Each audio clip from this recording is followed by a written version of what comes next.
नमस्ते। आज की वीडियो में मैं श्रावण मास की विशिष्टता के बारे में बात करूंगी। जब आपके देह में कुंडलिनी प्रक्रिया या कोई भी आध्यात्मिक प्रक्रिया हो रहा है, तो इस दौरान आपको कैसे सिम्टम्स महसूस होंगे। ये श्रावण मास में जो आध्यात्मिक शक्ति है, उसकी बहाव कैसे होती है, वो कैसे हमको प्रभावित करती है और कैसे हमारे अंदर स्पंदना बढ़ाती है, मैं आज उसके बारे में बात करूंगी।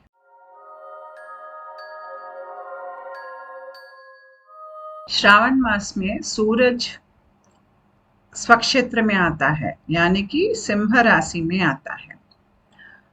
तब उसका शक्ति और प्रभाव हमारे ऊपर बहुत ज्यादा होता है। ये हमें कैसे महसूस होता है? श्रावण मास शुरू होने से पहले ही आपको आपके शरीर में गर्मी बहुत बढ़ जाएगी, मूलाधार चक्र के भाग में। फिर आपकी जो रीढ़ की हड्डी है, उसके आजू बाजू हड्डी के अंदर आपको गर्मी बढ़ेगी। फिर आपको इस जगह गर्मी महसूस होगी, आपके थाइस के बीच में, मूलाधार के नीचे वाला भाग में बहुत ज़्यादा आपको गर्मी महसूस होगी, क्योंकि श्रावण मास तो सिंह राशि का है महीना, और सिंह राशि में आपको धूप बहुत ज़्यादा महसूस होगा और सूरज की शक्ति बहुत ज़्यादा होगी और प्रभाव भी बहुत ज़्यादा होगी हमारे पास।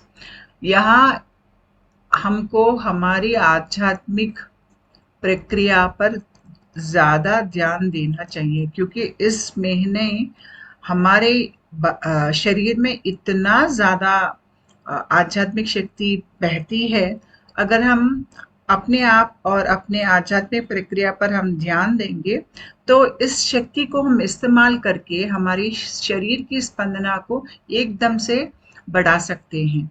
ये महीना एक पवित्र महीना है, इसलिए इस महीने में हम अनेक देवता की उपासना करते हैं। शिव जी का, विष्णु जी का, भगवती का अनेकों रूप में करते हैं। हम समुद्र स्नान करते हैं, नदी स्नान करते हैं, उपवास रखते हैं, जप करते हैं, व्रत करते हैं। और इसी महीने नागपंचमी भी आती है। तो ये बहुत ही ज़्यादा आध्यात्मिक शक्ति हमारे अंदर बढ़ाने वाली महीना है। ये कैसा होता है, मैं आज आपको बताऊंगी। हमारे देह को समझने के लिए और उसके ऊपर सूरज और चांद का असर कैसा होता है, ये जानने के लिए पहले हमारे नाड़ी व्यवस्था को हमको देखना पड़ेगा। ये जो नाड़ी आपको दिख रही है यहाँ पर, ये रीढ़ की हड्डी जो है, वो बीच वाला आपको जो पीला रंग में या येलो कलर में नजर आ रहा है, वो है सुषुम्ना नाड़ी। ठीक है। और उसके आजू बाजू जो दो नाड़ी ऐसे प्रवाह ऊपर की तरफ जा रही है, वो एक पिंगला नाड़ी है और एक ईड़ा नाड़ी है। पिंगला नाड़ी आपको मूलाधार के राइट साइड पे, वहां पे शुरू होकर रेंगते हुए ऐसे, जैसा एक सांप रेंगता है, ऐसा ऐसा रेंगते हुए हड्डी के ऊपर आके आपको यहाँ पर रुकता है। और ईड़ा नाड़ी वो बेस के, जो मूलाधार के बेस के लेफ्ट हैंड साइड से शुरू होता है। और जहां जहां भी आपको पिंगला और ईड़ा नाड़ी ऐसे मिल रहे हैं, वहां आपको चक्र वहीं पे रहते हैं। हमारे सुषुम्ना नाड़ी के अंदर चक्र वहां से ही अ, उसका उत्पन्न होता है। तो हमारे अंदर ये नाड़ी व्यवस्था है। और जो पिंगला नाड़ी राइट हैंड से शुरू होती है, वो हमारी सूर्य नाड़ी है, यानी कि सूर्य का शक्ति इसमें प्रवाहित होती है। और जो लेफ्ट हैंड साइड की नाड़ी है, वो ईड़ा नाड़ी है, उसमें चंद्र की शक्ति बहती है। यानी कि चंद्र की जो, उसकी जो फुल मून फेज है या नो मून फेज है, यानी कि जो पौर्णिमा है, अमावस्या है, चंद्र के अनेकों रूप रहते हैं, जैसे कि कभी कभी वो बढ़ता है, कभी कभी वो घटता है। तो ये सब रूपों की असर हमारी ईड़ा नाड़ी पे होती है। और सूर्य हमारी आत्मकारक है। भौतिक रूप से पिंगला नाड़ी हमारा सिंपैथेटिक नर्वस सिस्टम है। जब हम जागरूक अवस्था में हैं, बाहर काम कर रहे हैं दिन भर, हम सिंपैथेटिक नर्वस सिस्टम इस्तेमाल कर रहे हैं। जब हम सो रहे हैं, यानी कि बहुत विश्राम स्थिति में हैं, गहरी नींद में हैं, तब हम ईड़ा नाड़ी उपयोग कर रहे हैं। ये दोनों नाड़ी हमारी सोने की और जो जागृत समय है, वो ये सब इन्हीं के अधीन है। हमारी पैरासिम्पैथेटिक नर्वस सिस्टम जो है, उसमें बहुत सारे नर्व्स है। अभी जो मैंने कहा कि ईड़ा के साथ उनका संबंध है, लेकिन उसमें सबसे मुख्य रूप में जो है वो है वेगस नर्व। वो आपको पेट के नीचे भाग से शुरू होकर यहाँ तक आता है, यहाँ पूरा यहाँ तक आता है। यहाँ पे आप देख सकते हैं वेगस नर्व। ये वेगस नर्व हमारी पैरासिम्पैथेटिक नर्वस सिस्टम की भाग है। जब हम आध्यात्मिक रूप से हम हमारी स्पंदना शक्ति बढ़ा रहे हैं, हमको स्वस्थता मिलती है।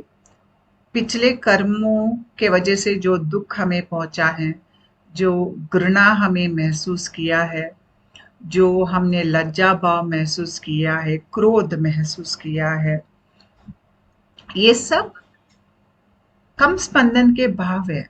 और ये कम स्पंदन के भाव हमारे अंदर नाड़ी व्यवस्था में वो आतंक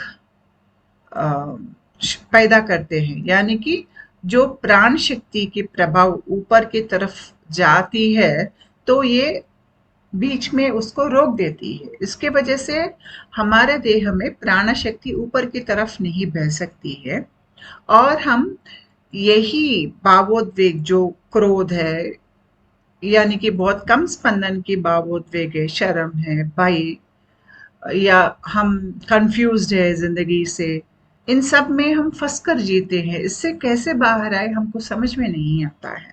हमारी नाड़ी व्यवस्था में ये भावनाएं जो है हमको कम स्पंदन में रखती है। लेकिन जब हमारे अंदर ये विश्व से आध्यात्मिक ऊर्जा हमें हम तक पहुंच रही है, जैसे कि श्रावण मास में बहुत ज्यादा रहता है, ये ऊर्जा हमारे नाड़ियों से होकर हमारे अंदर घूमती रहती है और हमें हमारे पिछले कर्मों से मुक्ति दिलाकर हमारी स्पंदना बढ़ाती है। तब आपको ये वेगस नर्व जो है उस वो आपको महसूस होगा, क्योंकि वेगस नर्व आपके शरीर में जो अंदर ऑर्गन्स है, बहुत सारे ऑर्गन, सबके साथ इसका कनेक्शन रहता है। और जब वेगस नर्व से ये शक्ति गुजरती है, तो हम हमारे पिछले जो कर्म है, जिसके वजह से हमें दुख पहुंचा है, क्रोध महसूस हुआ है, शर्म महसूस हुआ है, भय महसूस हुआ है, उन सब से कुछ तो छुटकारा मिलेगा और हमारी स्पंदना बढ़ेगी। तो इस श्रावण मास की जो शक्ति आती है, हर इंसान पे आती है, लेकिन जो आध्यात्मिक मार्ग में आगे जा रहा है, उनको ये ज्यादा महसूस होता है अपने देह में। एक आम आदमी के ऊपर इसका असर है, लेकिन उनको उतना ज्यादा महसूस नहीं होता है। जब आपके अंदर आध्यात्मिक प्रक्रिया कुछ हो रही है, या आपके अंदर कुंडलिनी जागृत हो रही है, तो तब आपको ये ऊर्जा बहुत ज्यादा आपको महसूस होने लगेगा। इसीलिए इस श्रावण मास के महीने में बहुत सारे लोगों को शरीर में गर्मी महसूस होगी, उसके बाद उनको बुखार महसूस होगा, जुकाम ज्यादा आएगा, क्योंकि कर्म निकल जाते वक्त हमको अनेकों सिम्टम्स आते हैं। उनमें से ये मुख्य सिम्टम्स हैं। उसके अलावा उनको एनर्जी काम करती महसूस होगा उनको यहाँ इस जगह, हमारे हार्ट के ऊपर, पेट में जो तरह तरह के हमारे ऑर्गन्स है, जैसे कि लिवर, स्प्लीन, पैनक्रियाज, इंटेस्टाइन्स, इन सब पे आपको श्रावण मास की जो शक्ति है उसकी प्रभाव आपको महसूस होने लगेगी। बहुत सारे लोगों को ऐसे सर के ऊपर से नीचे शक्ति आ रही है ऐसे महसूस होगी, और ये शक्ति आपकी तो जो डाइजेस्टिव ट्रैक है उसमें भी ऐसे घूमते हुए आपको महसूस होने लगेगी। उसके अलावा मैंने आपसे कहा कि ये सिंह राशि जो है उसका हमारे दिल के साथ यानी कि हार्ट के साथ संबंध है, और सूर्य हमारा आत्मकारक है, और यहाँ पे सिंह जो दिख रहा है वो हमारे सिंपैथेटिक नर्वस सिस्टम को रिप्रेजेंट करता है। तो इसीलिए इस दौरान बहुत सारे लोगों को हार्ट चक्रा पहली बार घूमना, या हार्ट चक्रा पे उसका प्रभाव, जैसे कि आपको लगेगा कि कोई आपके दिल को बाहर खींच रहा है, ऐसे पूरे सिम्टम्स आने लगेंगे। थाइमस ग्लैंड यहाँ पे आपको महसूस होगा, थोड़ा यहाँ पे दर्द होगा। कहीं कहीं लोग अपने पहले ट्विन फ्लेम को देखने लगते हैं कि जन्म जन्म की जो प्रिय है वो दिखेगा, शायद सपनों में दिखेगा, या उनकी आवाज सुनाई देगी, या उनकी फोटो पहली बार दिखने को मिलेगी, या आपको पहली बार मालूम होगा कि आपके कोई जन्म जन्म की साथी कहीं पर है। क्योंकि आपका और आपका साथी का जो दिल है वो एक साथ मिला हुआ है। वो साथी कहीं भी हो सकता है दुनिया में, लेकिन दिल का रिश्ता है, तो आपके दिल के रिश्ते ये आपके प्रिय प्रेमी ही नहीं, अगर आपके कुटुंब में किसी के साथ आपका आत्म संबंध है, तो इस दौरान आपको मालूम होगा कि शायद ये मेरा भांजा है, शायद ये मेरा मामा है, या मेरा स्नेह है, जिन जो मेरे आत्म संबंधी है। आपको नजर आएगा कि आपके दिल से उनके दिल को कुछ ऐसा एक कॉर्ड जा रहा है। आपको आपके आत्म संबंधी पहचान में आ जाएंगे। और इसी दौरान क्योंकि आपकी अ, आध्यात्मिक प्रक्रिया, या आप जो भी आध्यात्मिक प्रक्रिया स्पंदन बढ़ाने की जो काम आप कर रहे हो, जप कर रहे हो, ध्यान कर रहे हो, समुद्र में नहा रहे हो, नदी स्नान कर रहे हो, या कुछ भी जो आप कर रहे हो, उपवास रखना, ये सबसे क्या होता है, आपके शरीर के अंदर स्पंदन बढ़ती है। जब आपकी स्पंदन बढ़ती है तो आपको मानसिक रूप से और शारीरिक रूप से बहुत सारे सिम्टम्स महसूस होने लगेंगे, क्योंकि इस दौरान कर्म संबंध बहुत जल्दी जल्दी टूटने की ये वक्त है। अगर आपके पुराने कोई प्रिय है जो आपकी जिंदगी से चले गए हैं, और अभी आपको वापस उस रिश्ते में नहीं जाना है, तो वो आपके सपनों में आएंगे, क्योंकि जो भी बाकी शेष है कर्म का वो सपने में वो खत्म हो जाएगा। उसके वजह से फिर आपको उस आदमी से या उस औरत से आपको मिलने की जरूरत नहीं पड़ती है। सो बहुत कर्म आप सपने की स्थिति में भी इस दौरान आपकी जिंदगी में से निकल जाएगा, क्योंकि अभी स्पंदना बढ़ रही है। जितना आध्यात्मिक शक्ति आपके देह में बढ़ती है उतना आपके शरीर की स्पंदन बढ़ती है। तो पुराने कर्म जो है उनको निकल जाना पड़ेगा, वो नहीं रह सकती है। अगर आप जब आप जागृत स्थिति में वो कर्म वो नहीं निकाल पा रहे हैं, तो वो सपने की स्थिति में निकल जाएंगे। ये हमारे शरीर में जो वायु, मुख्य वायु पांच होते हैं, वो कैसे हमारे शरीर के अंदर काम करते हैं, किस डायरेक्शन में बहते हैं, वो यहाँ पे चित्र पे दिख रहा है। तो एक आम आदमी को अपान वायु जो सबसे नीचा है, आप देखेंगे कि वो पेट में शुरू होकर नीचे की तरफ जा रही है। जब अपान वायु नीचे की तरफ बह रही है तो आदमी ये माया जो है उसमें फंसे वो जीता है। वो सोचता है कि ये देह मैं हूँ, देह की भ्रांति में जीता है, और वो सोचता है कि बाहर दुनिया वो सच है, और उसकी स्पंदन कम होगी। जब ये अपान वायु हम आध्यात्मिक रूप से हम बदलते रहते हैं, या हमको गुरु से कुछ दीक्षा मिली है, या हमारे पूर्व जन्म के कर्म कुछ अच्छे होंगे, उसके वजह से ये अपान वायु की जो बहाव नीचे की तरफ है वो ऊपर की तरफ मुड़ती है। अभी वो ऊपर की तरफ जाने लगती है। जितना वो ऊपर जाने लगती है हमारी शरीर की स्पंदना बढ़ती है। तब हमको ज्ञान आता है, हमें समझ में आता है कि हम केवल ये शरीर नहीं, ये मनस नहीं, इसके अलावा भी हम हैं। ये ज्ञान के लिए प्राण की बहाव ऊपर की तरफ होना बहुत जरूरी है। तो श्रावण मास के महीने में प्राण ऊपर की तरफ अच्छी तरह से बहे, ऐसा श्रावण मास की शक्ति काम करती है। जब प्राण ऊपर की तरफ बह रही है आपके देह में, तो आपके अंदर जो अज्ञान है, जैसे कि अभी मैंने बोला कि गुस्सा, भय, ये सब क्या है? अज्ञान है। ये सब नाड़ी में फंसकर वो प्राण को ऊपर की तरफ नहीं जाने देंगे, उसको रोक देते हैं। तो यहाँ पे क्या होता है, प्राण की शक्ति बहुत ज्यादा रहती है, ऊर्जा बहुत ज्यादा रहती है उसकी, तो वो उसको पोक करते करते ऊपर जाती है। जब वो जाती है तो वो भय निकल जाता है, वो दर्द बाहर आ जाता है, वो गुस्सा बाहर आ जाता है। कभी कभी जब आप जागृत है उस स्थिति में, कभी कभी आप जब सो रहे हैं सपने के स्थिति में भी बाहर आता है।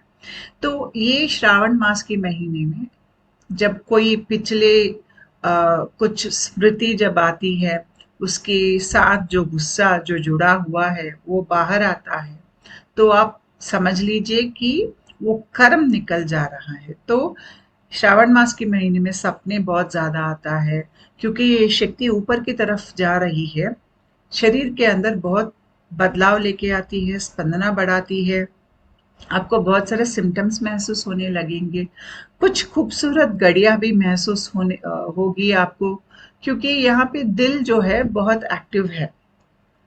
उसकी वजह से कुछ अच्छे अच्छे चीज जो आपके जिंदगी में आना चाहिए वो यहाँ पे आ सकती है। और क्योंकि हमारा हृदय चक्र यहाँ पे रहता है, हृदय चक्र से हम हमारी आत्म की जो डिजायर्स है, मनोकामनाएं हैं, वो हम हमारी वो पूरा कर सकती है ये शक्ति। इसलिए हमारे मनोकामनाएं को पूरा करने की शक्ति भी इस श्रावण मास की आध्यात्मिक शक्ति में रहती है। इसकी वजह से कुछ अच्छी चीज भी हो सकते हैं। और ये शक्ति कुटुंब में स्नेह, शांति को बढ़ाती है। तो श्रावण मास की शक्ति में सूरज भी बहुत स्ट्रांग है, क्योंकि सूरज सिंह राशि में है। और जब श्रावण मास की पूर्णिमा तक अब हम पहुंचेंगे तो वहां पे चंद्रमा भी बहुत ही ज्यादा स्ट्रांग है। इसके वजह से हमारा ईड़ा पिंगला नाड़ी दोनों अच्छी तरह से उनमें शक्ति बह रही है, और ऊर्जा भी बहुत ज्यादा बह रही है हमारे देह में। इसके वजह से ये एक विशिष्ट पवित्र महीना है। जब ये हमारे पेट के अंदर से ये शक्ति गुजरती है, हमको महसूस होगा कि हमारे इंटेस्टाइन्स के अंदर ये घूम रही है शक्ति। अगर हम उपवास रखेंगे तो इंटेस्टाइन्स खाली रहेंगे, तो ये शक्ति अच्छी तरह से उसमें घूमेगी और हमको डिप्रेशन से बाहर लेके आएगी, कम स्पंदन से बाहर लेके आएगी। और हमारी जो ये पेट, जो इंटेस्टाइन्स के नीचे की भाग है, उसका बुद्धि चक्र के साथ संबंध है। इसलिए जब हमारा इंटेस्टाइन्स में शक्ति अच्छी तरह से घूमती है तो हमारा अंतर्दृष्टि बढ़ जाती है, हमारा ज्ञान बढ़ जाता है, हमारे बुद्धि भी बढ़ती है। तो ये ऐसी समय है जब हम अपने आप के साथ एक अच्छा संबंध बना सकते हैं। यहाँ पे आप शिव जी का भी आराधना कर सकते हो, शक्ति की आराधना कर सकते हो, नाग का आराधना कर सकते हो, या विष्णु भगवान का भी, जो आपके प्रिय भगवान है, इष्ट देवता है, उनके साथ आप संबंध बना सकते हो। और यहाँ पर हमको नाग पंचमी भी है श्रावण मास में। क्यों? नाग हमारे अंदर की जो आध्यात्मिक शक्ति है, उस शक्ति का प्रतिरूप है नाग। इसलिए जब हम कभी कभी अपने जिंदगी में बहुत बार सपने या सही में बाहर दुनिया में आपको नाग बहुत ज्यादा दिखने लगेंगे। जब ऐसे वक्त से आप गुजर रहे हो जहाँ पे आपको नाग सपने में बहुत ज्यादा आपको दिख रहे हैं, तो आप समझ लीजिए कि आपका कर्म जो है, जो बहुत जन्मों के ऊपर आपको उसका ऋण चुकाना है, वो सब मिलाकर शायद 3 या 4 साल में उतना कर्म आपसे निकल जा रहा है। तो जब आप बहुत सारा कर्म कम समय में निकल रहे हो अपने अंदर से, तब आपको नाग दिखेगा। तो इस समय में क्या होता है कि आपको अच्छे भी हो सकती है जब आपके अच्छे कर्म आपको आप एक्सपीरियंस कर रहे हो, बुरा भी हो सकता है जब अपना बुरा कर्म आप एक्सपीरियंस कर रहे हो, या आप कम स्पंदना से उभर कर आपकी स्पंदना शक्ति बढ़ रही है। इसमें से कुछ भी हो सकता है, लेकिन नाग हमारा आध्यात्मिक शक्ति का जो प्रतिरूप है वो नाग है। तो नाग पंचमी के दौरान नाग देवता का पूजा तो जरूर करनी चाहिए। अगर आपके अंदर आध्यात्मिक प्रक्रिया शुरू हुआ है या कुंडलिनी जागरण शुरू हुआ है, तो नाग देवता का उपासना बहुत अच्छी चीज होती है। इसके अलावा आप पौर्णमी जो है श्रावण मास का, उसमें रात को, क्योंकि चांद की शक्ति भी बहुत ज्यादा होती है, आप चांद में बैठ के ध्यान कर सकते हो समुद्र तट पे, या कहीं आप ऐसी टेम्पल में जाइए, यात्रा पे जाइए जहाँ पे आपके पूर्वज गए थे, या कोई शक्तिपीठ है, या कुछ भी अच्छी टेम्पल जो है जो आपके शायद घर के पास ही है। रात को वो चांद के नीचे बैठिए और चंद्रमा की जो किरण आप पे गिरते हैं वहां पे आप ध्यान कीजिए। आपके अंदर ये चांद की शक्ति और सूरज की शक्ति दोनों को आप उपलब्धि आप ले सकते हो इस महीना। और इसी महीना हमको रक्षाबंधन भी आता है। वो इसलिए आता है क्योंकि अगर हम अपने डीएनए स्ट्रैंड लेंगे, डीएनए स्ट्रैंड में माँ के तरफ से एक स्ट्रैंड आता है, पिताजी की तरफ से एक स्ट्रैंड आता है। ये हमारी डीएनए स्ट्रैंड है। इसमें एक स्ट्रैंड जो है माँ की तरफ से आता है, दूसरा स्ट्रैंड जो है पिताजी की तरफ से आता है। तो हमारे जो माँ और बाप के दोनों तरह से जो हमारे पूर्वज है, उनकी शक्ति हमारे अंदर ये डीएनए स्ट्रैंड में रहती है, और हम हमारे ऊपर हमारे पूर्वजों की प्रभाव ये डीएनए स्ट्रैंड की वजह से रहता है। तो अगर हम अपने डीएनए स्ट्रैंड लेंगे, यानी कि भौतिक रूप शरीर का जो डीएनए स्ट्रैंड है, हमारा वो सूक्ष्म देह का अलग होता है। मैं यहाँ पे सिर्फ ये भौतिक रूप के बारे में बात कर रही हूँ। तो वो डीएनए स्ट्रैंड जो मैंने अभी आपको दिखाया है, उसमें बाप के साइड के जो डीएनए स्ट्रैंड है, अगर वो बाई है, तो माँ के साइड की डीएनए स्ट्रैंड जो है वो बहन है। जब हम आध्यात्मिक रूप से हमारा स्पंदन बढ़ रही है तो हमको सपने आते हैं। कभी कभी अगर आप लड़का हो तो आपके सपने में आपकी बहन आ जाती है, माँ आती है। अगर माँ नहीं आती है तो माँ के स्थान में बहन आती है, क्योंकि आपके बहन के अंदर आपके माँ का डीएनए स्ट्रैंड है। तो अगर आप आपके बहन को अपने सपने में देखते हो, तो अब समझो कि आपके पूर्वजों की जो माँ की जो ब्लड लाइन है, उसकी कुछ कर्म निकल जा रहे हैं आपके अंदर से। आपको अपना सपना ऐसा इंटरप्रेट करना पड़ेगा कि माँ की साइड के बंधु मित्र या उनकी जो डीएनए, उनकी जो फैमिली की वो है, उसका रूप आपको बहन सपने में आएगी जब आपका स्पंदन बढ़ती है। और अगर आप स्त्री है तो आपके भाई जो है वो आपके फैमिली का जो पुरुष साइड से जो स्ट्रैंड आता है बाप के साइड से, उसका प्रतिरूप आपका भाई होता है। तो भाई बहन क्या है, वो एक ही डीएनए स्ट्रैंड के दो रूप है। जब आपके भाई आपके सपनों में आता है कि समझ लीजिए कि आपके बाप के स्थान में भाई आ रहा है, और आपके जो पूर्वज है पिता के तरफ से, उनका संबंधित कुछ विषय आपके सपने में आ रहा है। इसलिए हम श्रावण मास में राखी मनाते हैं। हमारे शरीर में जो एड़ा और पिंगला नाड़ी है, अगर हम ये डीएनए का साथ मिला के देखेंगे तो एक जैसा दिखेगा। और इसमें जो पिंगला नाड़ी है वो पिता के तरफ के आपका फैमिली होगा, और जो एड़ा नाड़ी है वो आपके माँ की तरफ की फैमिली होगी। तो यहाँ पे जहाँ जहाँ ईड़ा पिंगला मिल रहे हैं वहां पे आपको चक्र शुरू होता है। तो अगर आप भाई बहन के रिश्ता लेंगे तो रिश्ते में सूरज का शक्ति भाई में रहता है, तो चंद्रमा की शक्ति बहन में रहती है। जब सूरज और चंद्रमा की शक्ति अच्छी तरह से हमारे शरीर में चलती है तो हमारे चक्रास बैलेंस हो जाते हैं। और जब सूरज और चंद्रमा की शक्ति हमारे कुटुंब में अच्छी तरह से बहती है तो भाई बहन के रिश्ता खूबसूरत रिश्ता बनकर पूरे कुटुंब को के अंदर प्रेम स्नेह सब बढ़ता है। इसीलिए जो राखी पौर्णमी है या श्रावण मास की पौर्णमी है, ये दोनों शक्ति सिंपैथेटिक और पैरासिम्पैथेटिक नर्वस सिस्टम जो है वो बहुत उत्तेजित होके रहते हैं हमारे शरीर में। और ये दोनों हम यहाँ पर भाई और बहन के रिश्ते के जैसे उनको एक गांठ से बांध रहे हैं। वैसे ही हमारे अंदर ये सिंपैथेटिक और पैरासिम्पैथेटिक नर्वस सिस्टम्स की जो ऊर्जा है उनको एक गांठ से हम बांध रहे हैं।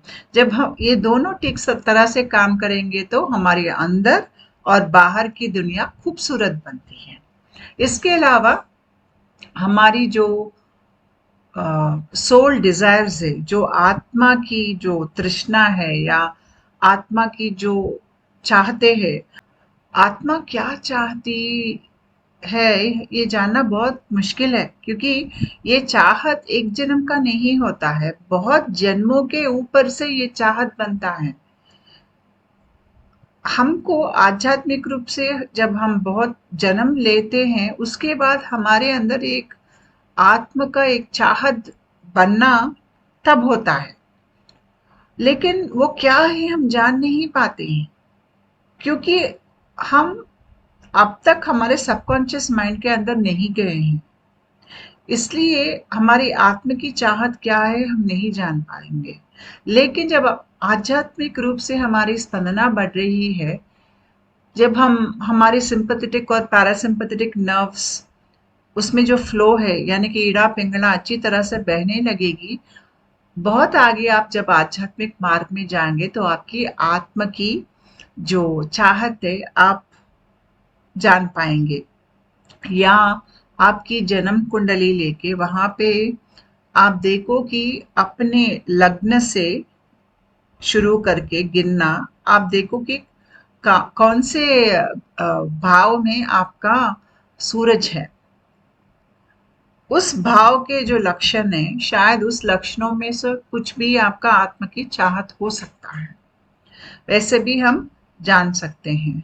तो यहाँ पे क्या है, ये एक आत्मा और मनस का मिलन, सूर्य और चंद्र का मिलन, सिंपैथेटिक और पैरासिम्पैथेटिक नर्वस सिस्टम का मिलन, ये बहुत खूबसूरत वक्त है। और ये ऐसी वक्त है जब हम अपना स्पंदन शक्ति एक महीने में बहुत ज्यादा बढ़ा सकते हैं। इसलिए जितना हो सके इस महीने आप मंत्र जाप कीजिए, उपवास रखिए, शिव जी का या कोई भी आपका इष्ट देवता है व्रत रख सकते हो, या कुछ तीर्थ यात्रा कीजिए। इसके वजह से आप आपके अंदर एक अनुकूल वातावरण मानसिक रूप से शारीरिक रूप से आप पैदा कर रहे हो, जिसके वजह से आप ये शक्ति को ज्यादा आपके अंदर ले सकते हैं। नमस्ते।